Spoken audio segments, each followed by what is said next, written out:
For this video, we will primarily be examining Darth Maul as he is portrayed in TCW, though certain elements from his prior incarnation will of course be factored in. While not a towering muscle tank like his brother, Savage Opress, Maul was still an exceptional Zabraki specimen. Reaching the absolute physical apex of his species thanks to years of grueling endurance and strength training under Darth Sidious. While obviously not completely immune to pain, he was able to build up his tolerance to the point where he was able to shrug off all but the most grievous of physical injuries. Generally native to Iridonia, the Zabrak were a race of humanoids noted for their athleticism and tough exteriors. They were distinguished by a crown of vestigial horns atop their scalps, 2 hearts, and the individualized facial tattoos that were a cornerstone of their culture. During the course of his career, Maul lost both of his legs to the Jedi Padawan Obi-Wan Kenobi during a lightsaber duel on Naboo, though he was provided with a pair of prosthetics by Mother Talzin after his recovery from Loth Minor. While the mechanical legs created by Talzin were extremely durable and allowed Maul to employ attacks and maneuvers that would have otherwise been impossible for him to perform due to their unusual design, they were eventually destroyed by a stray blaster bolt during Maul and Opress's retreat from Florum. However, the Mandalorian Death Watch provided him with a set of normal prosthetic appendages after picking them up. While he lost the increased flexibility of his original cybernetics, Maul still retained a majority of the enhanced strength for the remainder of his career.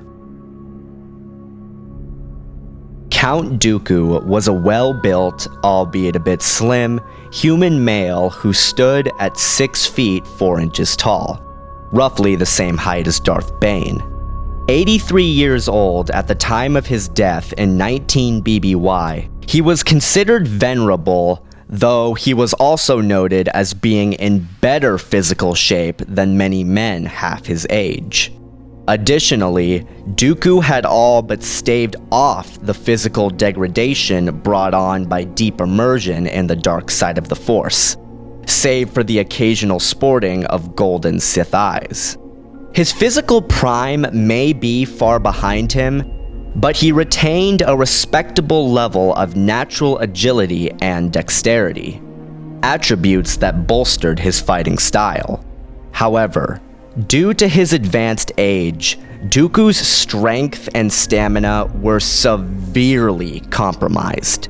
Physically overpowered on several occasions by Anakin Skywalker during their short bout on Naboo, and fatigue being one of the main causes of his defeat at Anakin and Obi-Wan's hands. Fortunately, his advanced application of Makashi went a long way towards compensating for these shortcomings, as his emphasis on efficient deflection and subtle undermining techniques minimized physical strain, which allowed him to fight for an exceedingly long period of time under ideal circumstances. However, when dropped into a prolonged engagement with opponents of equal or near equal levels of skill with no way to escape, Tyrannus burnt out fast. Darth Vader was a 45-year-old human male at the time of his death, and while his original physical attributes weren't all that different from other Jedi of his caliber, as a Sith Lord, he was left more machine than man, due to the near total cybernetic reconstruction facilitated by the injuries he suffered on Mustafar. Many of his internal organs were replaced or supplemented with mechanical implants, all of his limbs were prosthetic, and he required a respirator to breathe. However, due to the severity of the damage done to his body, his reconstruction was rushed, The prosthetic limbs were badly made, affecting his mobility, and the top-heavy armor threw off his balance, forcing him to completely retool his lightsaber technique to compensate. However, Vader quickly learned to live with his handicap. And after a relentless series of trials and experimentation, eventually turned his most crippling disadvantages into some of his greatest assets. While his impeded agility would forever remain a significant weakness despite the lengths he went to refine his footwork, the advantages offered by his armor, at least in a combative sense, more than made up for it. Thanks to his prosthetic limbs, his strength was superhuman, being able to lift and throw a fully grown human with casual ease and drive his fists through solid steel. Additionally, the constant dose of painkillers and other drugs granted him almost unlimited stamina and endurance. As noted in the Force Unleashed 2 novelization, Vader was able to hold down a marathon sparring match with the Starkiller clone for hours on end without showing any signs of fatigue, only letting up on his assault when the clone collapsed from utter exhaustion. The armor itself also protected him from injury and various forms of attack.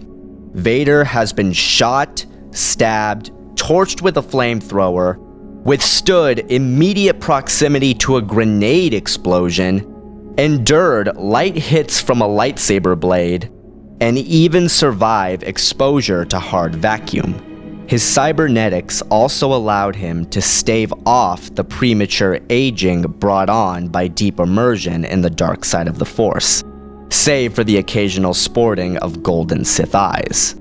However, Darth Vader's armor and cybernetics weren't without their limitations. Significant blunt force could cause the armor plating to shatter, and the internal mechanisms housed within the suit were extremely sensitive to electrical discharges. Low-level bursts could cause the prosthetics to seize up, while high-level maelstroms would disable everything. While special mechanisms built into the respirator allowed him to breathe unassisted for a brief period of time, once they failed completely, he suffocated. Right off the bat, I'm going to be discounting Darth Tyranus from the running here. While Dooku deserves a great deal of credit for what he was able to accomplish in his condition, Maul and Vader's superiority over him is unquestionable. Both have youth on their side, and their respective levels of strength and stamina far exceed Dooku's own. While he can of course compensate for these shortcomings through the Force, like everyone, Dooku can't do this forever, and there is nothing that merits placing him above his competition. Addressing Maul's physical abilities in comparison to Vader's, this conclusion is similarly easy to decide. Darth Maul is insanely tough, but Darth Vader is quite literally built like a tank. Both may be able to snap bones with their bare hands, but only Vader is capable of punching through steel. Both may have shrugged off stabbing wounds, but only Vader is capable of withstanding a grenade to the face or exposure to hard vacuum. And both may possess the stamina to fight for exceedingly long stretches of time, but only Vader is capable of holding down a 6-hour slugging match without tiring out. Additionally, as Vader's kit features full body plating and 4 prosthetic limbs as opposed to 2, this means that he reaps greater benefits in regards to strength and protection from his cybernetics than Maul, whose entire upper body is left exposed. Darth Maul's only real advantage over Darth Vader is his greater level of agility, an advantage that was made quite clear by Vader's bout with the Maul doppelganger on Calicar 6. However, this one advantage is not enough to turn things in Maul's favor, as Vader has contested with agile speed fencers such as Su Choi or Anya Kuro with relative ease. And even during that duel on Kalakar 6, Vader was able to meet the Maul doppelganger's agility without much strain, indicating that he can in fact deal with what TCW Maul is bringing to the table. Darth Vader gets the physical edge.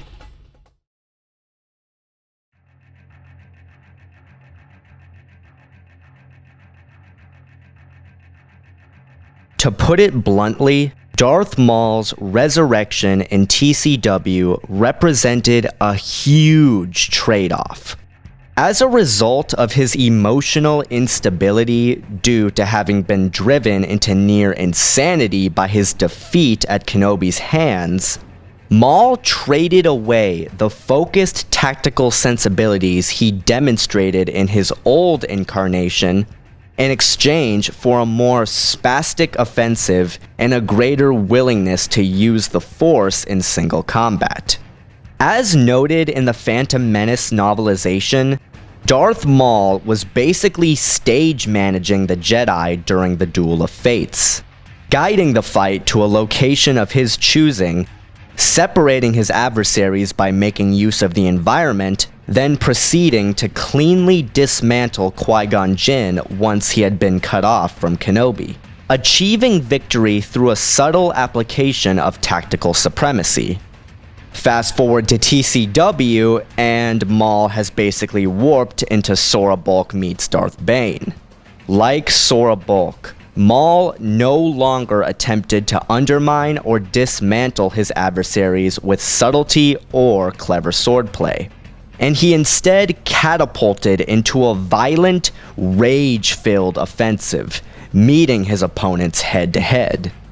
Like Darth Bane, while Maul has proven his mettle as a cunning and intelligent grand schemer, purposefully engineering scenarios to where he held the edge by studying the situation over long stretches of time, when dropped into engagements cold, he simply relied on pure martial might or blunt applications of the Force to smash his enemies into submission.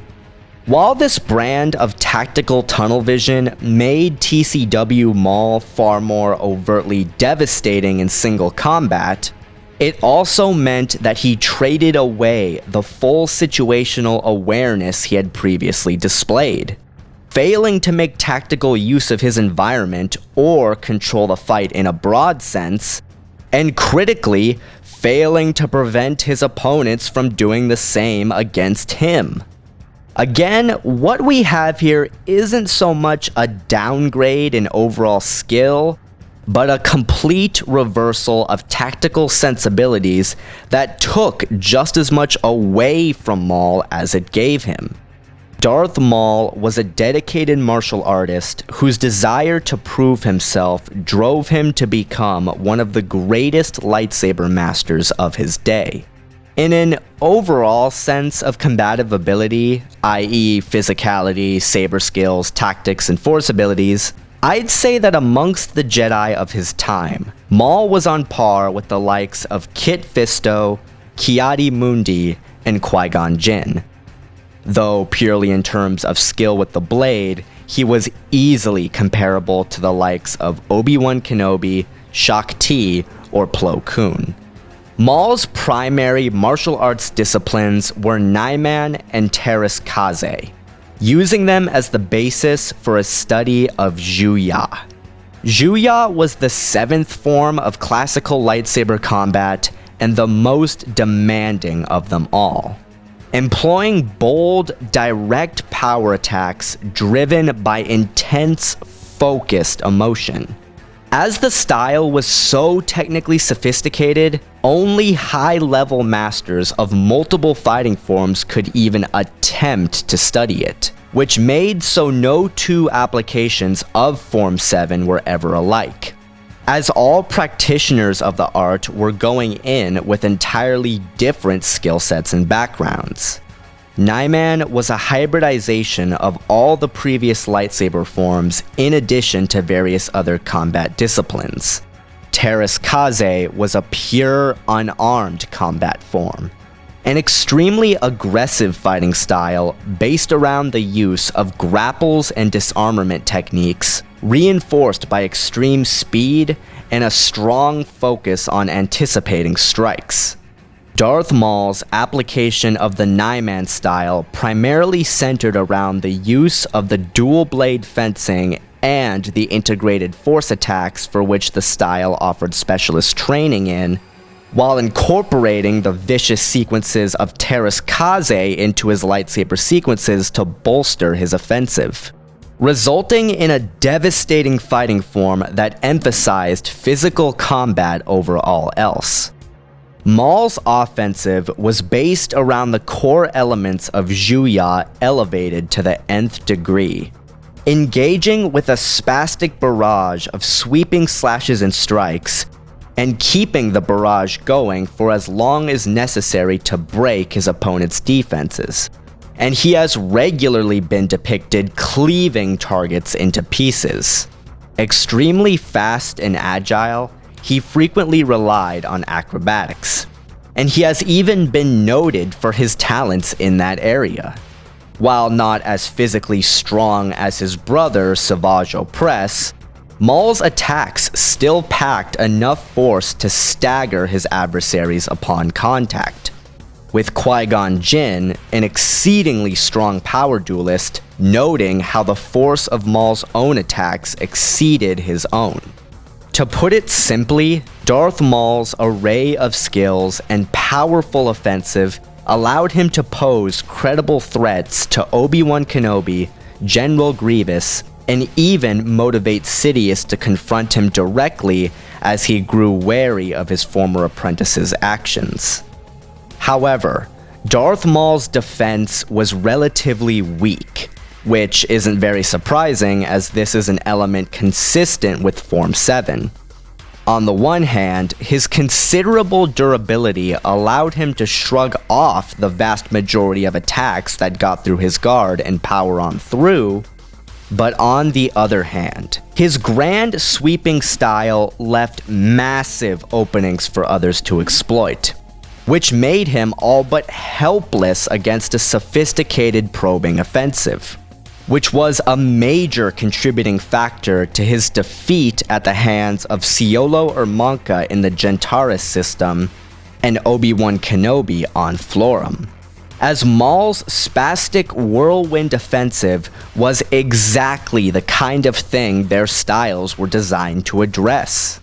These defensive lapses were not just limited to lightsaber combat, as he has been brought to heel by physical attacks, sustained blaster fire, and has even been undermined by the very same psychological warfare tactics he himself employed, which reflected his inability to compensate for these weaknesses in any capacity. On the whole, Darth Maul, especially in TCW, represented the best and the worst the Zhuya style and mentality had to offer. An unstoppable force capable of crushing nearly all opposition in his wake 9 times out of 10, but a force that was driven entirely by animalistic bloodlust and reckless abandon. And when pitted against that one immovable object he couldn't simply power through, all he could do was flee. As a young Jedi apprentice, Dooku was the most gifted student of his generation and a natural talent with the lightsaber. Taking full advantage of this natural aptitude, he developed into one of the greatest sword masters in galactic history, and was noted as an extremely prolific lightsaber instructor. In the novel Yoda Dark Rendezvous, it was acknowledged that other than Mace Windu, Dooku was believed to be the only other Jedi capable of matching Yoda in lightsaber combat, at least at that point in time. However, these skills would be turned against his former brethren after his fall to the dark side of the Force, with many Jedi meeting their end by his blade. Dooku's chosen martial arts discipline was Makashi, the second form of classical lightsaber combat. An ancient fencing style developed during the first Great Schism within the Jedi Order, Makashi was developed specifically for lightsaber dueling and was at one time the most common fighting form within the Jedi Order. Despite the style's success in ancient times, Makashi ultimately became obsolete by the widespread emergence of blaster technology, which made Dooku's decision to specialize in a blade-to-blade fencing style in an era heavy with projectile-based weaponry a very unconventional move, and further distinguished him amongst the duelists of his era. Accordingly, Darth Tyranus' technique was based around the core elements of Makashi elevated to the nth degree. These elements, while not explicitly named, were analogous in technique to the ancient Spanish fencing concept known as the Quran's circle, which emphasized the distance at which the fencer can observe the adversary's offensive actions and still respond in time to defend. Dooku's offensive was a linear cut-and-thrust probing offensive based around precision, control, and balanced footwork. In keeping with the norms of high-level Makashi specialists, he primarily focused on bypassing and undermining an opponent's defenses rather than overwhelming it. While it is true that Dooku was ultimately incapable of penetrating Obi-Wan's Surisu-style defense with his precise attacks during their final battle, and was forced to resort to his powerful Force abilities in order to make any headway, I see this more as an example of Kenobi's unparalleled defensive capability, as opposed to any indication of weakness on Dooku's part. As Form 2 placed a strong emphasis on efficient, minimalistic movement, this made the style easily sustainable in the long term, which made it an excellent choice for an elderly man like Dooku, as the physical demands were so minimal compared to the other forms. In fact, Tyranus was often so relaxed in single combat that observers noted that he appeared to be dancing, as his footwork and positional transitions were so fluid and refined. However, it should be noted that Dooku did not meet his opponents head-to-head with pure offense, and all his attempts to do so have failed miserably. The best example being when he attempted to take an offensive stance against Yoda during their duel on Geonosis, forgetting that that is the last thing you should do if you want to overcome Yoda in lightsaber combat. Darth Tyranus once noted that enslavement to form opened one to defeat by the unforeseen, a quote that stands in direct alignment with Makashi's emphasis on developing unique movesets, avoiding predictability and improving combative viability by avoiding the trap of over-specializing in textbook techniques. As such, Dooku demonstrated a number of skills not normally associated with his chosen style. He was highly effective against multiple assailants, managing to combat multiple Jedi without too much strain, and even managed to achieve a modest level of skill with blast deflection, overcoming Form 2's biggest shortcoming as a martial art. Additionally, Dooku's defense was based around deflecting and evading opponents' attacks rather than stonewalling them, giving ground before an adversary's assault and breaking their forward momentum through judicious applications of glancing deflection maneuvers. Despite refining his offensive and defensive sequences to their nth degree, Dooku rarely assumed a dedicated offensive or defensive fighting mode in single combat. instead relying on a push-and-pull mixture of attack and defend, recognizing and exploiting an opening in the opponent's defense before swiftly moving in to strike at the exposed flank, avoiding a head-to-head engagement by preventing them from gaining a solid offensive or defensive foothold. Tyranus reinforced his lightsaber technique with a skillful integration of force-based attacks, particularly telekinesis and force lightning, and he has also been observed employing physical combat techniques. An accomplished philosopher, orator, and politician, Count Dooku was noted as one of the most gifted military strategists of his day. He assumed total control of the CIS at the start of the Clone Wars, directing the strategies and campaigns across the galaxy and even led many of the front lines personally. His tactics in single combat were best equated to the tactics employed by the Jedi Battle Master Kyle Katarn. In addition to his chosen discipline, Dooku also possessed knowledge in the remaining 6 lightsaber forms. Dooku had fenced Qui-Gon thousands of times, and he knew every weakness of the Ataro form, with its ridiculous acrobatics. Capable of serving as an instructor in any of them, and assuring that he knew how to effectively engage and counter all of them. The best example being when he got the better of Skywalker by exploiting Djem So's lack of mobility. He dropped low and spun into another reverse ankle sweep. The weakness of Djem So was its lack of mobility. That slapped Skywalker's boot sharply enough to throw the young Jedi off balance, giving Dooku the opportunity to leap away. While this emphasis on preventing the enemy from bringing their full might to bear made Count Dooku a very credible threat to just about anyone, it was also based in large part by his own inability to handle a head-to-head engagement, especially in his old age.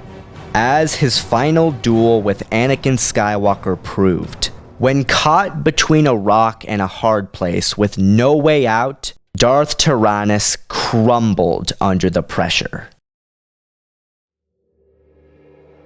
Darth Vader was a natural talent with the lightsaber, and like Dooku, this natural aptitude allowed him to develop into one of the premier sword masters of his era.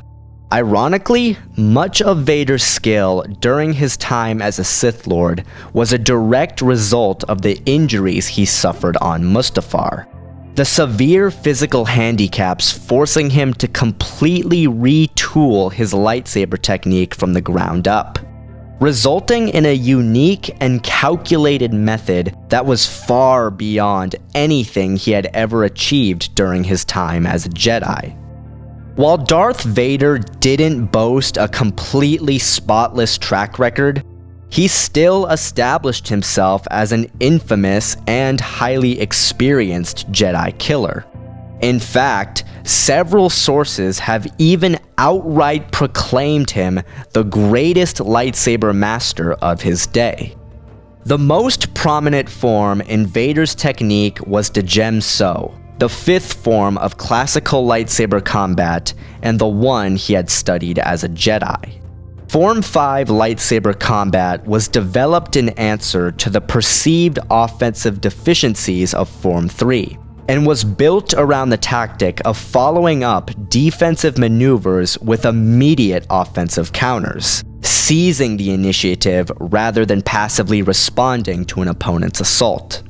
The Shiyan variant of Form 5 was designed with blast deflection as its primary focus, while Djem So was optimized for use primarily in lightsaber dueling. While it lacked the strong technical focus of its brother, true masters of Djem So were considered to be on par with Jedi battle masters due to the versatile nature of their techniques.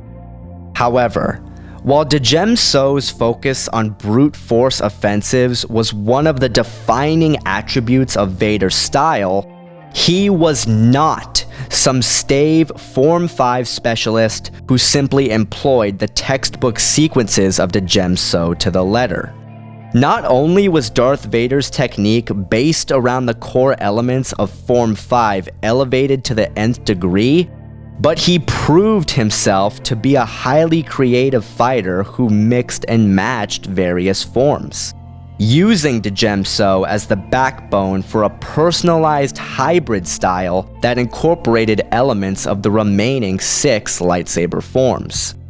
This emphasis on enhancing different techniques by combining them together into a personalized and unique fashion made Vader's style analogous to the 3 rings of defense, which I see as very fitting as it is consistent with many of the aspects of his method, and the Jedi instructor Cam Solasar, a former member of the Dark Side Elite and trained within the organization, was himself versed in the 3 rings, which means that they are likely a common skill within the organization and therefore a holdover from Vader's training.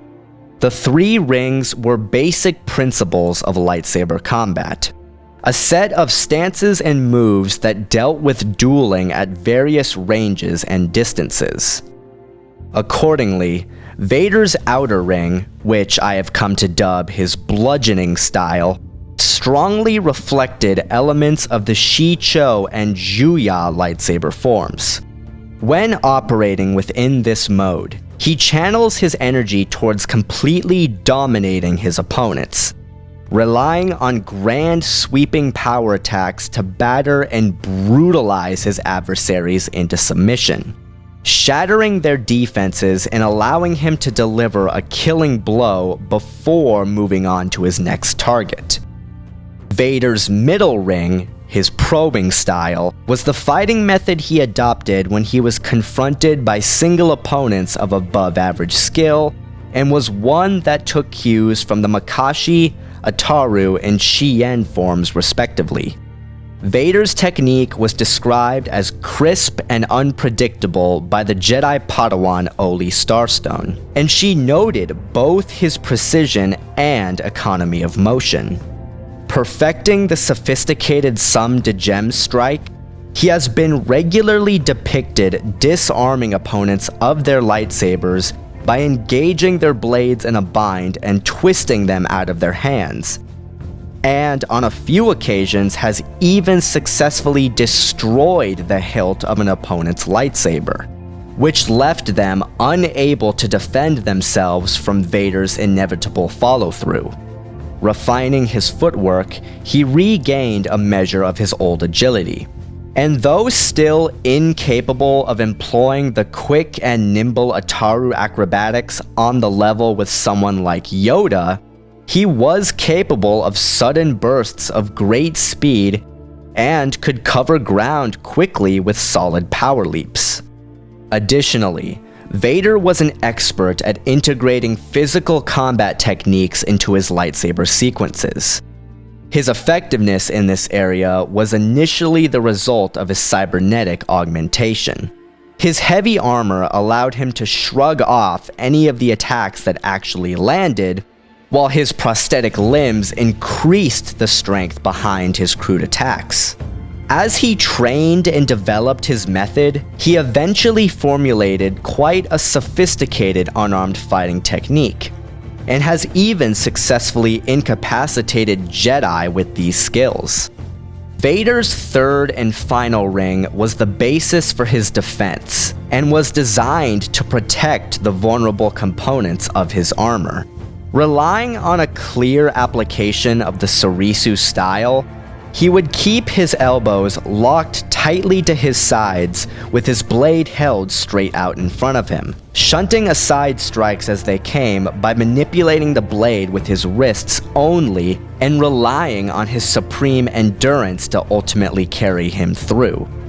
Darth Vader's technique was further rounded out by a skillful integration of force-based attacks, favoring the use of telekinetic strikes and force throws to off-balance his adversaries by attacking them from unexpected vectors, And while he has brandished dual sabers, he has never actually applied this fighting method in live combat, though he had no trouble combating it. A highly capable tactician and strategist, respected and feared by members of the Imperial Navy for his strategic genius and a prowess on the battlefield.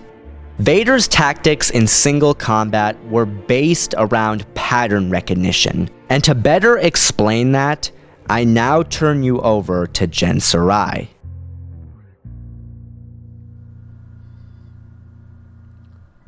Practically every source that has depicted Darth Vader in combat has stressed how much like a machine he is. Vader's overall tactical outlook and thought process is based around a very computational assessment of the opponent's personality and behavioral patterns, building his strategies around these predictions. Batman gambits. In essence, Vader's approach was based around his own obsession with order and control, forcing his enemies to conform to his black and white worldview. And given his masterful use of the psychological warfare and intimidation tactics of Dun Mok, he typically enjoyed a high level of success. Applying this mentality specifically to lightsaber combat, it becomes quite clear how Vader functions, a conclusion I feel is heavily reinforced by the descriptions of his style and conduct in Dark Lord: The Rise of Darth Vader. Like Dooku, Vader used his knowledge of the seven forms and how they could be applied against the Jedi, combining this with his behavioral analyses and his understanding of the Jedi mentality to recognize the pattern at the core of his opponent's style, and then tailoring his own style to exploit it. What's more, as Vader continued to train and develop his skills and technique, his analytical capabilities also evolved. The ASP-19 droids that Vader trained with were programmed with the knowledge and skills of hundreds of swordmasters and dozens of fighting styles, indicating Vader's eagerness to broaden his understanding and knowledge base.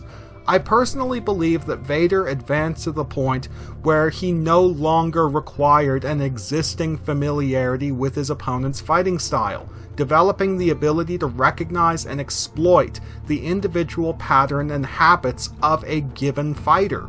Because Vader was so perceptive and his analytical capabilities so refined, a consistent fighting style became a predictable one to him. The repetition that is the source of consistency being something that he can assess, preempt, and ultimately pick apart. Against Darth Vader, consistency is death. For all intents and purposes, Darth Vader was Jorah Mormont, and all of the Jedi were Dothraki. The Jedi and the Dothraki were alike in that their heavily standardized training methods and weaponry made fighting one much like fighting any other, and their combat experience was restricted to fight with other opponents like themselves. And just like Jorah Mormont, Darth Vader was like nothing that they had ever encountered, but where they had no idea how to deal with him, he knew exactly how to deal with them. And then you factor in Vader's massive skill advantage, and you get a winning combination.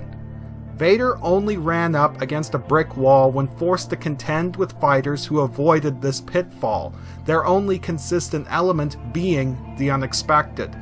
The prime examples of such improvisational freeform fighters were Rohan Shrine and Galen Marek, and what they did was to cycle through a wide array of diverse skills in order to adapt to changing battlefield conditions and keep their opponents guessing. And as a result, their style had no consistent pattern for Vader to analyze and no consistent weakness for him to exploit. Like the Dothraki, the vast majority of lightsaber duelists, Jedi or Sith, tend to fall into the trap of over-specializing in narrow, albeit versatile skill sets at the expense of everything else, falling into the trap of simply doing the same thing again and again in every battle. And against such opponents, Darth Vader simply adapts and overcomes. But against that 1 in a million adversary who breaks the mold and is consistently inconsistent, the dynamic quickly changes over from Jorah Mormont versus Kothos to Gregor Clegane versus Oberyn Martell. Out of the 3 combatants, Darth Maul is the least skilled martial artist by quite a significant margin. Darth Maul is highly skilled with Juya, and performed admirably against Obi-Wan Kenobi. That's no mean feat. However, he is not bringing anything new to the table here, and both his opponents are master sword fighters as well. Both Darth Tyranus and Darth Vader have successfully dealt with duelists who employed Maul's spastic blitzkrieg offensive in the past, so they are familiar with this style of combat. Dooku in particular is well optimized for an engagement with an opponent like Darth Maul, as the Zabrak's grand sweeping style and tendency to overextend himself is exactly the wrong approach one needs to take when engaging duelists like Dooku. However, I don't see Tyrannus enjoying the same level of success against Darth Vader, whom I ultimately see as the most viable lightsaber duelist of the 3. Darth Vader has the most variety of all 3 characters thanks to his multitude of fighting modes. His hybridization of Djem So with the other 6 forms orients him well for dealing with other trained lightsaber duelists of Maul and Dooku's caliber, and would even allow him to effectively break the Count's defenses. While I acknowledge the benefits of adopting a Dooku-style probing offensive against Vader due to the weakness represented by the cybernetics on his chest, I still don't see this as enough to push things in his favor, as undermining Darth Vader's inner ring defense with the Makashi style would require the duelist in question to be nothing less than absolutely perfect. Because Vader, unlike most people, can actually take the hits. If you're jabbing him and hit anything but his respirator, it's pretty much over for you because he will just use the opening you gave him to pound you into submission. And while it can be argued that Dooku is absolutely perfect, Vader's familiarity with the Count's technique undercuts this theoretical advantage by quite a significant margin, and makes such an outcome an improbable one at best. What ultimately makes a lightsaber duel Vader's game is his tactic of dismantling his adversaries through pattern recognition. As we all know by now, Darth Maul and Count Dooku are highly skilled and flexible fighters in their own rights. But the problem here is when all is said and done, both still relied on highly consistent and ultimately predictable styles and tactics. What you see is what you get. Maul's main method of shaking things up in single combat was to simply blindside his enemies with his force abilities, which would be a fruitless endeavor against Dooku or Vader, as this is a tactic that both have used themselves with greater levels of skill and can defend against. Dooku's tactic of exploiting the weaknesses of contemporary fighting styles would be rendered similarly bare, as Vader doesn't employ the kind of textbook fighting methods he has optimized himself to overcome. Assuming that Dooku does in fact recognize the influence of Djem So in Vader's technique, I don't see him enjoying the same level of success at employing that Djem So leg sweep against Vader as he did against Anakin Skywalker, due to his prosthetics and heavy armor.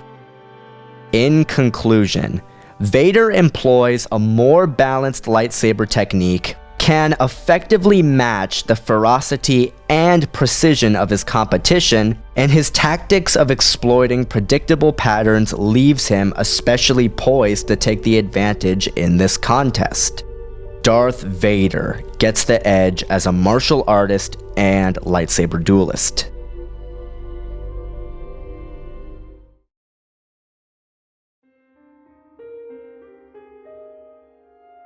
Darth Maul was an advanced, if somewhat narrow, combative Force wielder. In keeping with his optimization towards physical combat, Force-based physical augmentation was one of his primary skills. Drawing on his rage and channeling the power into his muscles to allow for the performance of the various superhuman feats of speed, strength, and agility that were fundamental to the practice of Jedi martial arts. When examining his capabilities at employing telekinesis, I freely and willingly concede that Darth Maul is of Jedi Council caliber. That being said, I do believe that the common perception of his powers is grossly inflated. Though I must stress that I am not some raging Darth Maul hater who simply writes off everything he does without good reason. It must be understood that the magnitude of Maul's abilities is not all that unique among Tier 3 and up Force wielders. And in fact, his feats have not only been matched, but surpassed by the majority of the Jedi Council. When Maul supposedly ripped that dropship down from its perch on Florum, all he did was take a ship that was already sitting on the edge of a cliff, yank away its landing gear, and let gravity do the rest.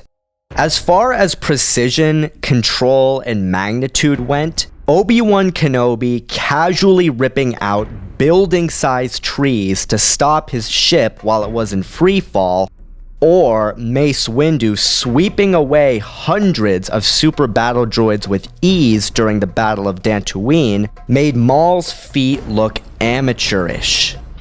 Naysayers will cite Maul unleashing a force wave to sweep away a large battalion of soldiers during the Clone Wars, but they forget that he was doing this while working in concert with Savage Opress, which waters down the significance of this accomplishment by at least half, and Maul has never displayed a conscious use of such overtly destructive telekinesis on his own. And that last phrase sums it all up. Darth Maul may have had the potential to develop into a truly formidable combative Force wielder, but he never made use of his latent powers unless forced to. All of his most notable feats, such as when he choked out Kenobi on the Yellow Blade landing strip, or the aforementioned Force Wave, were acts of will motivated by his rage or helped along by his allies, not powers he had developed and refined and could wield consistently. However, this isn't to say that his skill with telekinesis was severely lacking. He employed it in combat far more frequently than he had once did. However, while his power was at times considerable, his methods were rudimentary. He relied almost exclusively on vicious force pushes and shoves to stagger and thrash his enemies about. While he did on one occasion use telekinesis to cave in a steel door, it wasn't meant as an attack. And his combative applications have never demonstrated any major levels of sophistication. Maul's telekinetic attacks instead adhered to the blunt, straightforward policy of, "I'm going to pound you into submission." The closest thing to subtlety Maul ever came was when he used the Force to crush a subject's heart to simulate cardiac arrest. While an admittedly clever, if basic, use of deception tactics, I must stress that his target was a non-force-wielding individual with no way of defending himself against such an attack. which again waters down the significance of this achievement, as Maul has never successfully employed such powers against other trained Force wielders. While we're on the subject, choking out adversaries with the Force was one of Darth Maul's primary offensive tools, regularly employing it as an instrument of torture and murder. Like his brother Savage Opress, Maul seemed incapable of wielding the Force in a defensive manner, and was accordingly extremely vulnerable against Force-based attacks. His telekinetic defenses were spotty at best, and he possessed no aptitude with or against Force lightning. He never conjured it, and while it is true that he managed to successfully repel the lightning brought forth by the Night Sister Miguela with some difficulty but little real effort, I personally believe that this owed more to Maul's greater latent Force power, as Miguela was at best Padawan to low-level Jedi Knight in terms of her command of the Force, and Maul was completely incapable of defending himself against Dooku's or Sidious's lightning in any capacity. As a telepath, Maul was capable, but nothing to really write home about. Versed in the basic mind trick, he was able to compel weak-willed subjects to do his bidding, and has mastered the arts of Force concealment, allowing him to mask his Force signature and move about undetected, a skill that served him well during his stint as Palpatine's personal assassin. On the whole, Darth Maul wielded impressive latent power, but his skill set was relatively basic, and his application marked him as little more than a blunt instrument, utterly devoid of subtlety or serious ingenuity. As with lightsaber combat, Dooku was a prodigy with the Force, and again he took full advantage of this aptitude, dedicating decades to achieving absolute mastery and understanding in this field, and carrying with him a large repertoire of conventional and esoteric Force abilities. However, his cynical nature and deep-seated fascination with Sith lore ultimately sent him spiraling down the dark path.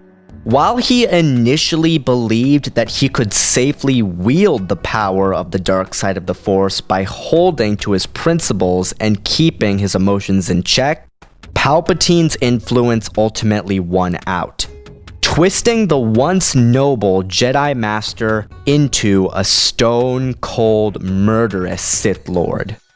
Addressing Dooku's personal application of Force-based physical augmentation, the physical restrictions brought about by his age made enhanced agility and stamina a priority for him, allowing him to fight on par with adversaries of greater physical ability than himself.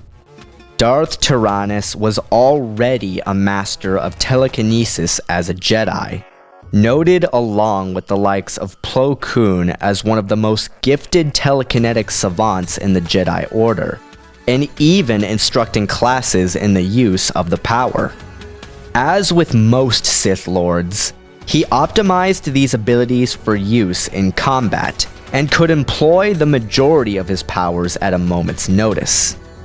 On a basic level, he has employed powerful Force pushes and pulls to blast or push desired targets in the midst of combat, Force grips to choke people out, advanced Force throws to pummel enemies with loose objects, and he had mastered personal levitation. Reflecting the classical Makashi mentality, Dooku emphasized focus and precision over brute force, producing rather dramatic results by subtly manipulating the environment around him and exploiting areas of opportunity unknowingly presented by his enemies. However, this focus didn't transfer into an inability to overwhelm adversaries through sheer magnitude when the situation called for it. unleashing force waves powerful enough to scatter large groups of enemies, or shoving around freighters with casual ease. Additionally, Dooku has proven that he can reliably penetrate the telekinetic defenses of other Force adepts, and on one occasion he even pulled an enemy onto his lightsaber's blade, demonstrating his mastery of the advanced Nyman draw-close maneuver.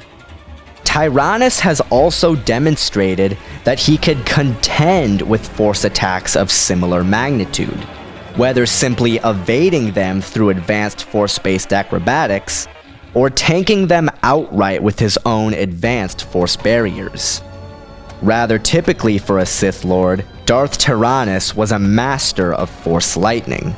In combat, he could lash out at lone or multiple targets with enough intensity to kill or incapacitate them immediately, and when operating at the height of his powers, he's been known to unleash electrical discharges capable of disintegrating his targets outright.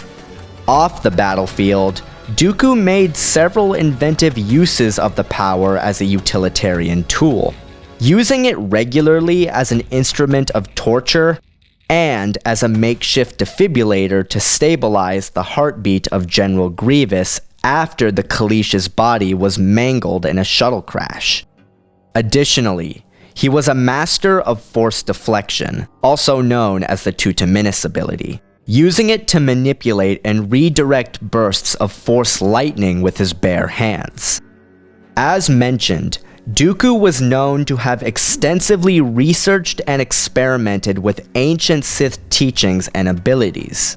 Versed in the art of Sith sorcery and alchemy, he has participated in Sith rituals alongside his master during the Clone Wars, though whether or not he is capable of employing these powers in a combative sense remains unknown. A highly skilled telepath, Dooku was capable of influencing the minds of weak-willed subjects and controlling the minds of beasts. The short story Precipice by Chris Cassidy, that was originally available on the Hyperspace website, even depicts a sequence where Tyrannus attempts to forcibly rip information from the mind of a wounded Obi-Wan Kenobi during his interrogation on Geonosis, though Kenobi managed to resist. He was also a capable practitioner of the Sith Quatek meditation, which was used to conceal one's Force signature from other Jedi. While this power allowed him to avoid notice, he could be sought out by those who were actively looking for him. Another holdover from Dooku's Jedi training was his ability to cleanse his body of poisons and diseases, most notably purging the Keratos plague of Concord Dawn from his body after Jango Fett exposed him to it in an attempt to leverage their deal. While he failed to do the same to a Night Sister poison that dulled his senses, it's likely to assume that this was due to him not having enough time to gather his energies, as he was attacked almost immediately following his exposure. In conclusion, this mixing of arcane knowledge and a strong utilitarian focus marked Darth Tyranus as one of the most powerful and versatile Sith Lords in galactic history.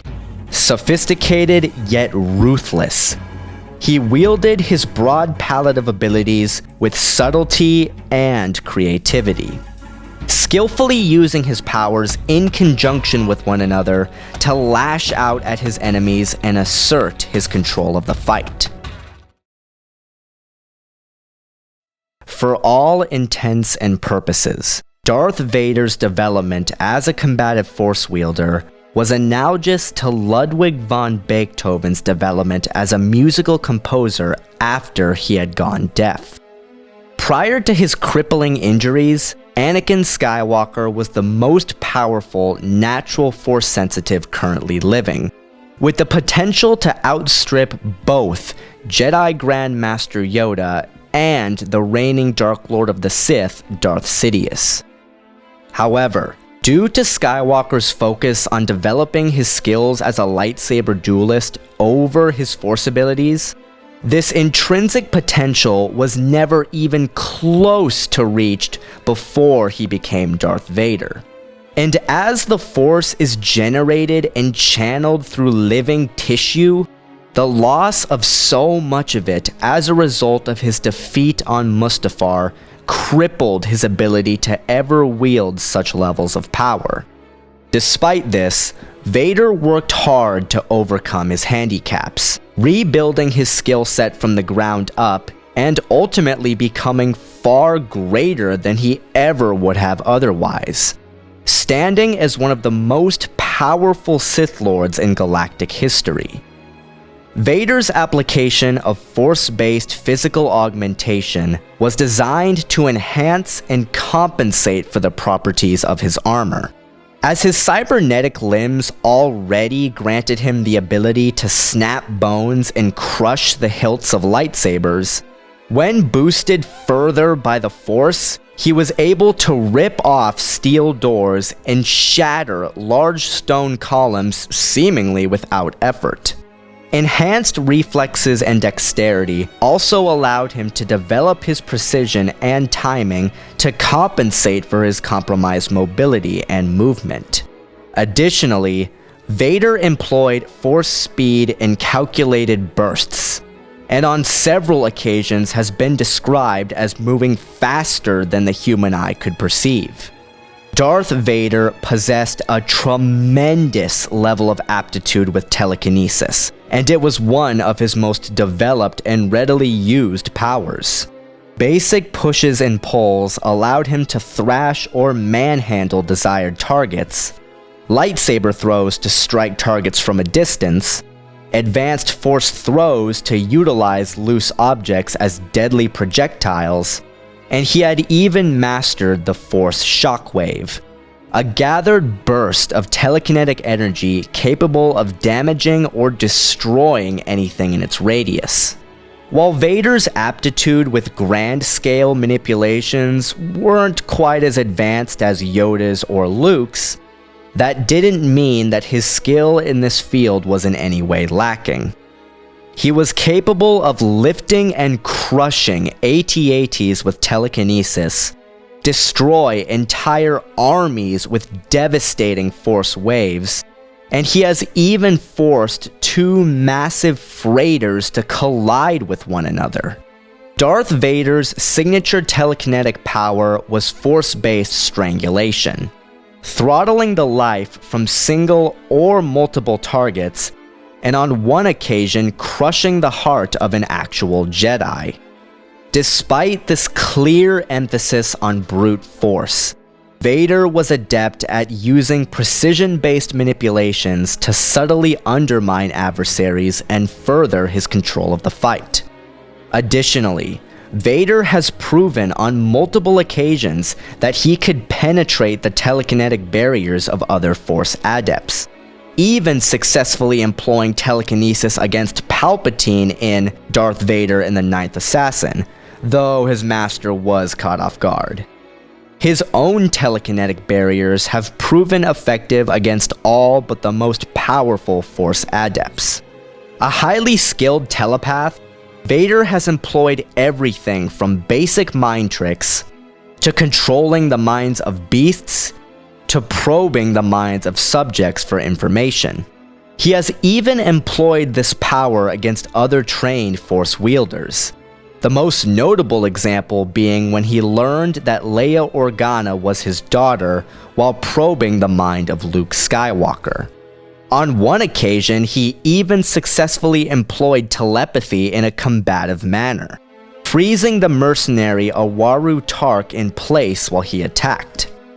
When caught up in the fury of intense rage, Vader was capable of using the power of the dark side to sustain himself when subjective to otherwise fatal trauma, essentially willing himself to keep on living.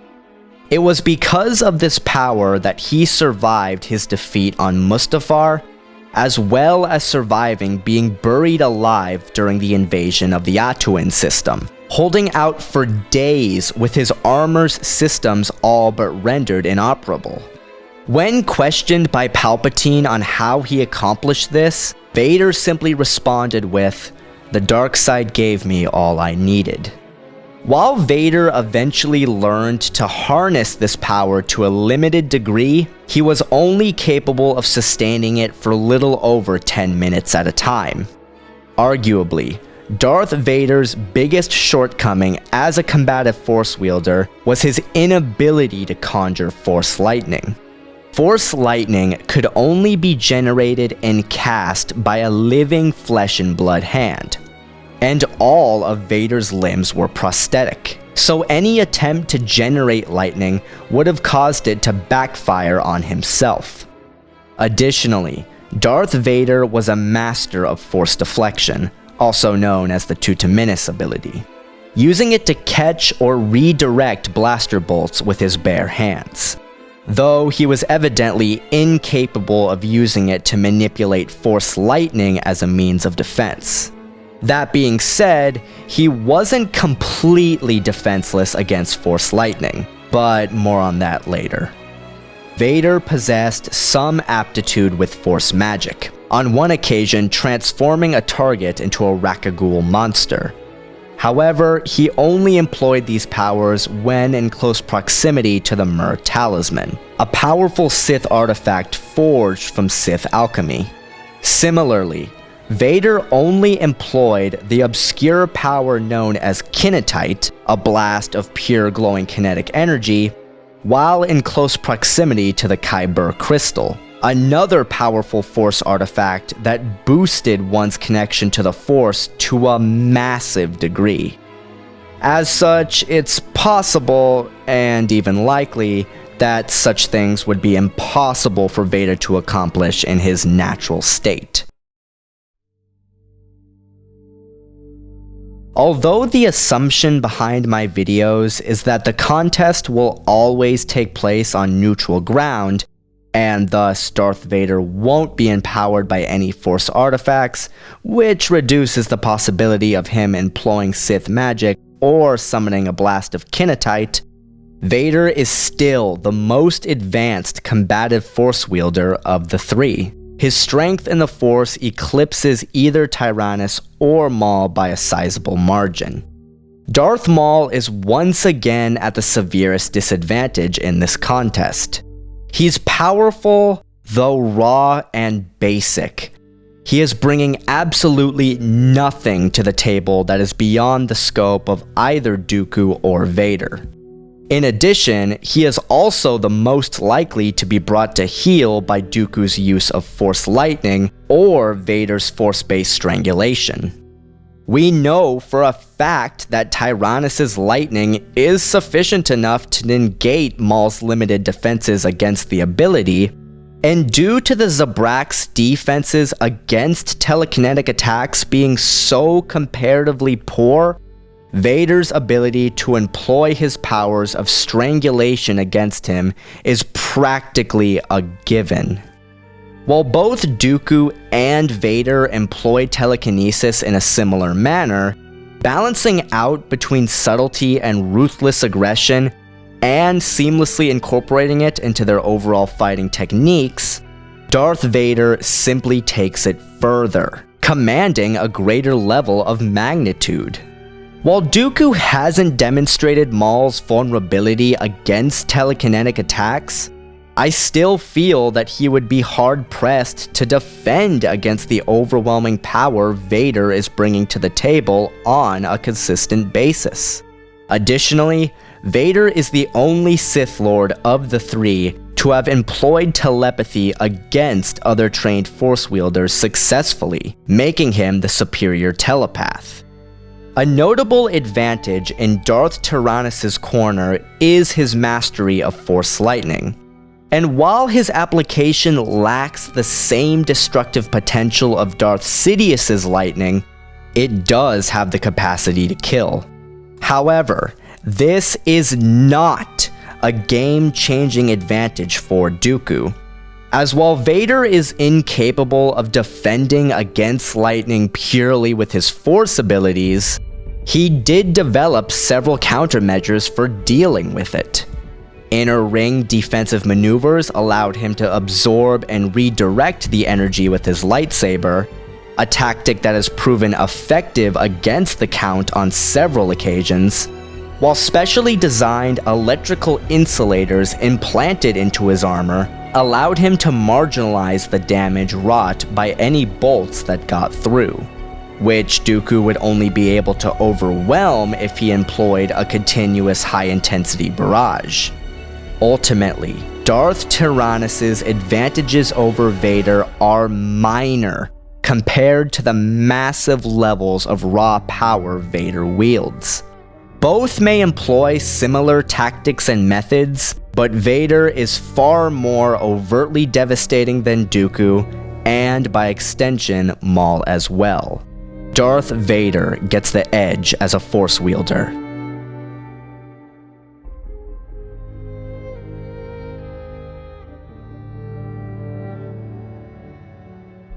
Darth Maul has wielded a plethora of weapons over the course of his career, but his most recent acquisition is the Darksaber, an ancient single-bladed lightsaber that had previously belonged to the Mandalorian Death Watch leader Pre Vizsla. Likely fitted with a black-hued Adegan crystal, the Darksaber functioned more or less like any other lightsaber. The weapon's most defining characteristic was that the blade itself curved to a point, reminiscent of the ancient Force-imbued swords used by the early Jedi Order. Darth Tyranus wielded a curved-hilted fencing lightsaber. As noted in the Jedi Path, curved hilts were especially favored by Form 2 specialists, as the pistol grip handle fit better into the palm and improved upon the wielder's leverage and control. Additionally, the dual-phase mechanism housed above the power conduit allowed Dooku to instantly switch back and forth between preset blade length and power settings. While the weapon was originally fitted with a blue-hued Adegan crystal, the Count would later swap it out for a red-hued synthetic crystal after his fall to the dark side. Following the heavy-duty design favored by Form 5 specialists, Darth Vader's single-bladed lightsaber featured a large ridged hand grip, a throttle-style activator, and a beveled emitter shroud. While similar in design to his Jedi lightsaber, Vader was forced to enlarge the hand grip to accommodate his massive cybernetic hands, as well as reinforce the shaft so to avoid inadvertently crushing his own weapon. Internally, the lightsaber relied on a heavy-duty duranium cell to supply power, and initially employed a single red synthetic crystal as the focusing lens, though Vader later swapped it out for a rare scarlet-hued Adegan crystal. Like Dooku, Vader outfitted his lightsaber with a dual-phase mechanism that allowed him to switch between the preset blade lengths at the flip of a switch. Darth Maul's Darksaber features some unique design details, but it's ultimately just a standard nondescript Jedi lightsaber. While Vader's heavy-duty weapon is perfectly suited to his personalized technique, I think that Count Dooku's curved fencing saber provides greater benefits. While the effectiveness of the weapon's dual-phase functionality is somewhat undercut by the fact that Vader's lightsaber employs the same technology, the ergonomic advantages offered by the curved hilt bolsters Dooku's cut-and-thrust style and offer far more in the way of tactical viability. Darth Tyranus gets the edge in weaponry.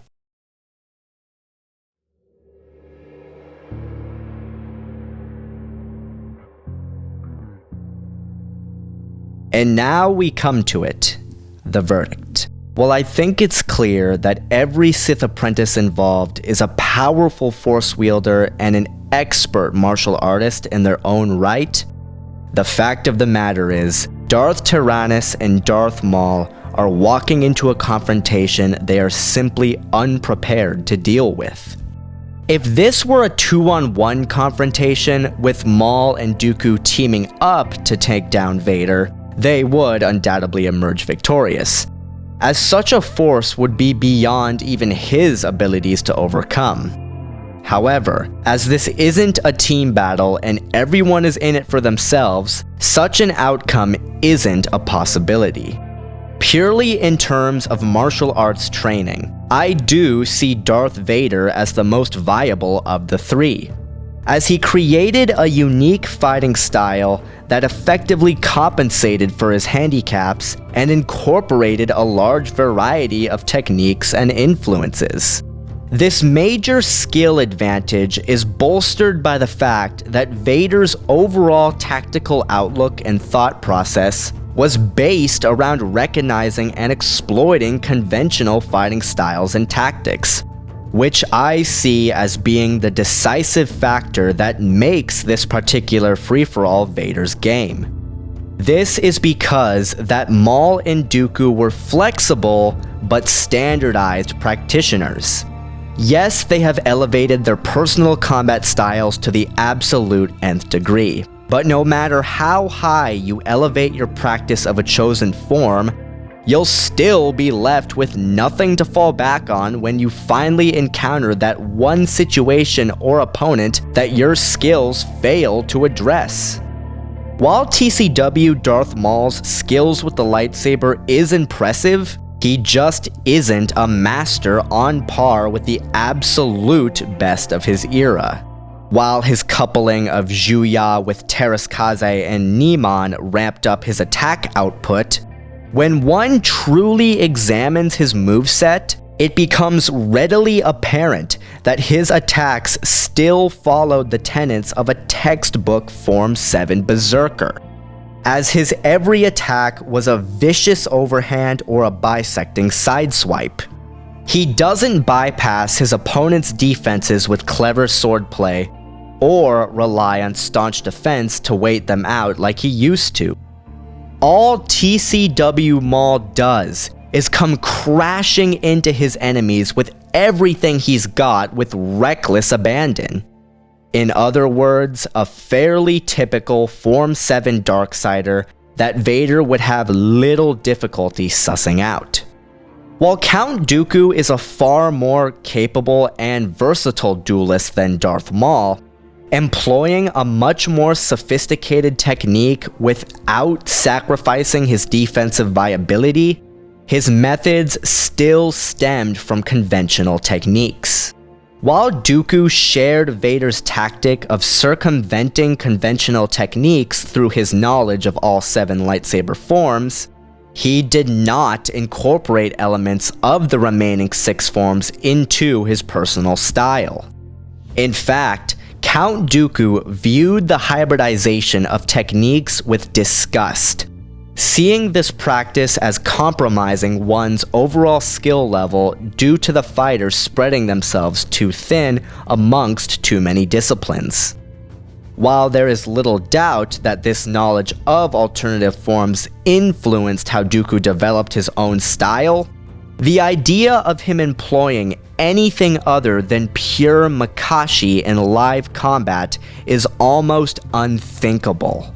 This means that even if one were to discount Vader's familiarity with Dooku's style, which I don't, he would still know exactly what kind of approach he would need to take in order to bring him down. Vader is also the best equipped for this contest in a physical sense, as his heavy armor allows him to withstand tremendous amounts of punishment, and his enhanced stamina affords him the ability to fight for longer periods of time than his competition. So, force abilities then. Even with the empowerment offered by his Dark Rage, the only area in which Darth Maul is comparable to Dooku and Vader is force-based physical augmentation. Everywhere else, he is completely outclassed. His ability to strike Dooku or Vader directly with telekinesis is at best suspect, while we know for a fact that they would be able to lash out at him with relative ease. Additionally, whereas Maul is limited to blunt pushes and grips, Dooku and Vader add in powerful throws, lightning, and deflections, the rearmost especially improving their defensive viability. However, Vader's advantage still shines through thanks to his greater levels of power. Nearly everything Darth Tyranus does, Darth Vader does just as well, and then some. Dooku's aptitude with Force Lightning may be a notable feat, but it's not an unbeatable advantage, as Vader isn't completely defenseless against lightning. In conclusion, however skilled and powerful Darth Maul and Darth Tyranus may be, the fact of the matter is that there is simply more to Darth Vader. His fighting method is far more sophisticated and varied, and he is simply the most powerful Force wielder of the three. The battle between Darth Maul, Darth Tyranus, and Darth Vader would play out primarily as a lightsaber duel, as lightsaber combat is their first response. Maul's lack of defensive viability and overall logistical disadvantages would mean that he would be the first to fall, but he would not be overwhelmed immediately, as he is still skilled enough to pose a threat to Dooku and Vader. However, his ultimate defeat would practically be assured, as Darth Maul's overzealous offensive leaves massive openings in his guard that neither Darth Tyranus or Darth Vader would hesitate to take advantage of. Although Count Dooku was a powerful servant of Darth Sidious, he never displayed a level of strength on the level with his replacement. While I believe his conservative push-and-pull fencing style, coupled with his advanced strength in the Force, would allow him to outlast Darth Maul in this fight, he would only be able to do that. While Dooku on Geonosis was able to use his Force abilities to create an opening to allow him to disengage and retreat, he wouldn't be experiencing the same level of success against Darth Vader, as these are tactics he himself employs and can counter. Unable to control the engagement and incapable of breaking off, Tyrannus would be forced to go head-to-head. And as he is using a consistent fencing style against a heavy-handed opponent who built his own style around exploiting predictable patterns, he would be fighting an uphill battle with the odds stacked against him. And given his track record in such situations, he would eventually crumble under the pressure. I declare Darth Vader the winner. Well guys, I hope you enjoyed this conclusion to the Versus Series Season 5. This was easily the most complex project I've ever worked on, but it was a lot of fun and an entertaining experiment to say the least. Thank you all so much for all the love and support you guys have given over the course of the season. I have a lot planned for Season 6, so I hope you guys look forward to that. As always, you are free to leave suggestions for future matches in the comments section below, and I'll see you guys later. May the Force be with you.